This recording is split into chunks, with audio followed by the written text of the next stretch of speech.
Hi, it's the middle of December. 9 sleeps till Christmas. Are you getting excited? It's time to look at how many books? 1, 2, 3, 4, 5, 6, 7 books I've read so far this month. A bit of a mixed bag and 1 5-star. I started off with this one, The Phone Booth at the Edge of the World by Laura M.A. Messina. And this is a gentle contemplation about grief and healing. And it's actually about a real place. The author tells us at the end the website about this place. And it's about a phone booth in a garden in Japan. And people go there to talk into the wind, to talk to their departed. And they get a lot of consolation, they get a lot of good feelings by just doing that, being able to go somewhere and talk. And you've got Yui, who lost her mother and her small daughter in the tsunami of March 2011, who hears about this phone booth. And when she goes to visit, she meets Takeshi, whose wife has died, leaving him with a small daughter and a mother. And it's the story of their friendship, and sort of interwoven into the chapters. I'm not going to be able to find one now. You have got things like sort of little poems or receipts, just something like as though somebody's just stuck something in the book as a bookmark. And it makes your heart ache in a good way. That's what I thought about this one. Then I listened to Cleopatra and Frankenstein by Coco Mellors. I picked this one up because I read Blue Sisters a while ago and I loved her. And my eyes are running. I don't know, my eyes always run this time of year.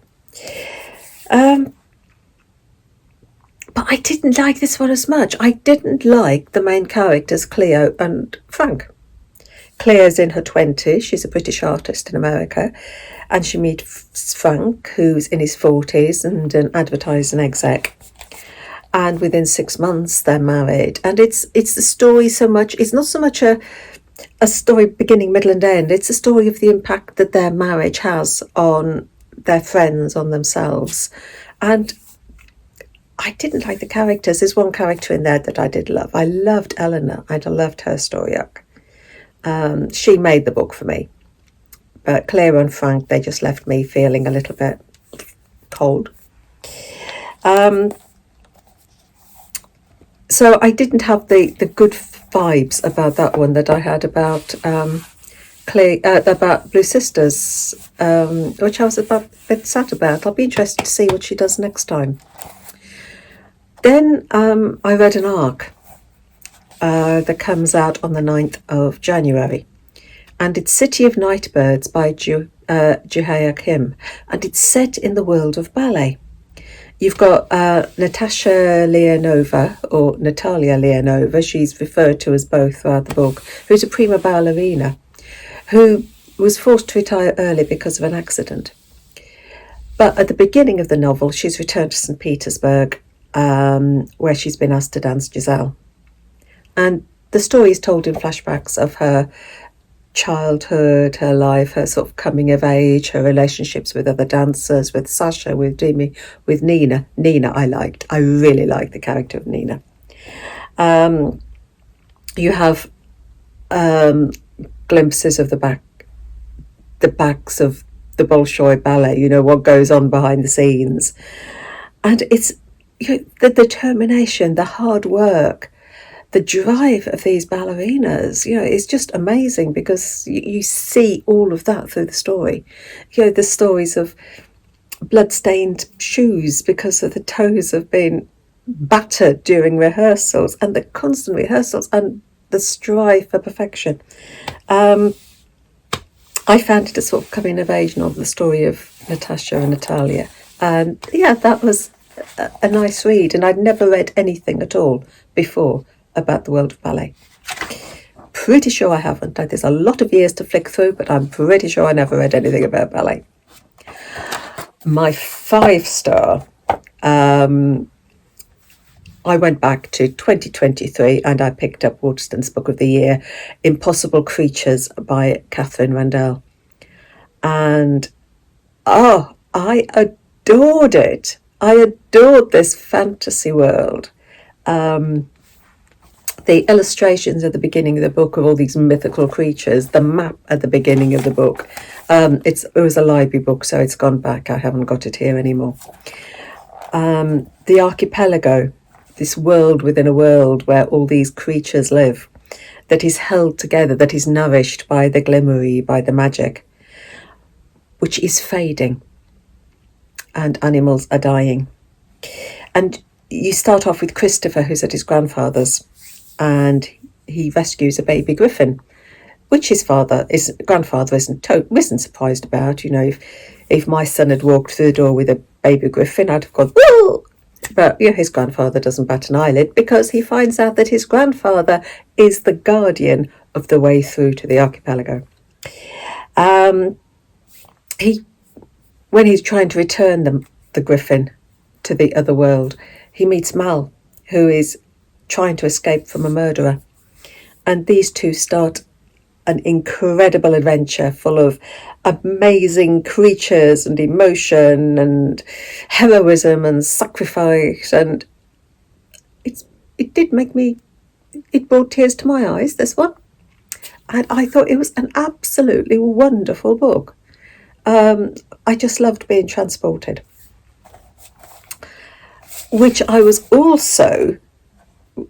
gave me sort of, and the next book I read, I'm rambling, was Another Ark, comes out on the 16th of January next year, Water Moon by Samantha Sotomayor.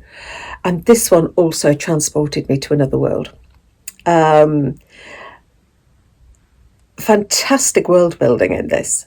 Absolutely. You've got markets held up by crows, markets that are on clouds, and the clouds are held up by the crows, and you've got the kites, which are the stars, and it was brilliant. Let me see. Hannah's father runs this magical pawn shop, and people drop into this pawn shop. They're queuing for ramen, this restaurant, and they open the door, and instead of going to the counter to get their food, they end up in this pawn shop. So it's the people who need the pawn shop that go there. They don't even realise they're going there until they open the door and they're there. I am still rambling. I apologise. But at this pawn shop, you're not pawning jewellery or watches. You're pawning your choices, your regrets. And in return, you get a box of tea. I'm not sure what the trade-off is. Anyway, the choices are turned into songbirds that are kept in cages. And every so often, the Shikuin arrive to collect these choices. Now, these are scary creatures, masked creatures, no emotion. And when they speak, it's not one person speaking, it's the voice of thousands. Really, really scary characters. They're almost enforcers, and any wrongdoing they will punish, even by death. When Hannah wakes up one morning, the morning she is due to take over the pawn shop, she finds a burglary has taken place. One of the choices is gone. The door to the outside world is open, and her father's missing. Closer investigation makes her realise that this has been staged by father. Her father hasn't really been. He is missing, but it's not a burglary that's taken place. Something else is going on. And at the same time that she's coming to terms with this, a stranger, Kai, walks through the door. But he's not come to pawn a choice or a regret. He ends up helping her to try and find her father, and so begins this journey through magical worlds, and there's twists, there's revelations, and as Hannah says to him at sometimes, nothing is as it seems, and it isn't. It's another adventure story. Then I read another arc, comes out on the 16th of January, Girl Ultra Processed by Amara Sage, and it's a YA novel all about body image, body positivity, about the diet culture. Saffron hates her body. She feels that she's overweight, and she feels different to all her friends. She wants to hide away. She doesn't want to. She wants to be invisible. It doesn't help that her mother is the regional face of Slim It, a diet, a weight watching type of club, who's always monitoring what she eats and saying, you mustn't eat this, you mustn't eat this, you mustn't eat this. That doesn't help her body image at all. So to combat all her sad feelings, she makes up her persona for a dating site. She becomes the ultra glamorous Sydney, so she can flirt with people. At the same time, she's starting uni and she moves into a house share, and her housemates, they make her feel so accepted. They accept her for who she is, not what she looks like, and slowly she begins to reevaluate herself, reevaluate her worth, and see that her body is fine. And there's a thing about catfishing in here. There's some dark places. You also get the message that being thin isn't the be all and end all as well. A book with a very good message. And then the final one I read the International Booker winner for this year, and it's Kairos by Jenny Erpenbeck. I found this very uncomfortable reading at times. Katharina, 19-year-old student who meets by chance 53-year-old Hans, who's a writer, and they start this affair. And it's in East Berlin, so you're looking at East Berlin before the wall went down, and then she shows you history without giving you a history lesson. You're seeing East Berlin while the wall was there, and then what happens, the contrast between East and West, and then the falling of the wall. But the relationship between Hans and Katharina, I found very uncomfortable at times. There was a cruelty to him that I did not like. So I had very mixed feelings about this book. So those were the 7 books I've read so far this December. I don't think I'll get 7 read in the second half of the month, because I've got Christmas to contend with, to enjoy, and overeating and all the sort of nice bits that you do. Book of the month, book of the first half of the month, dead easy. Impossible Creatures by Catherine Rundell.